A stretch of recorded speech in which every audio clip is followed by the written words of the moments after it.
Last year, the world's #1 market for robots grew installations by 45% over 2020. In 2021, China installed almost as many robots as did the rest of the world. Why accelerate the rush to robotics? China's working age population is shrinking and they have a labor shortage, but they won't let that labor shortage diminish their manufacturing dominance. In 2021, the Chinese installed 245,000 robots. In 2021, America reshored 255,000 jobs.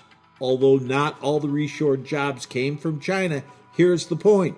The world's second largest economy no longer has the low-wage labor that it once did. Adding robots allows them to plug the widening labor gap, keep costs down, and make it less advantageous to shift production to other markets. They're responding to reshoring with a proven strategy: robots. To learn more about how a machine-tending robot can help your labor shortage, cut costs, and make your machine shop more competitive, call us at 866-952-9020 and then press 1 to start the conversation. RoboJob-USA, first in CNC automation.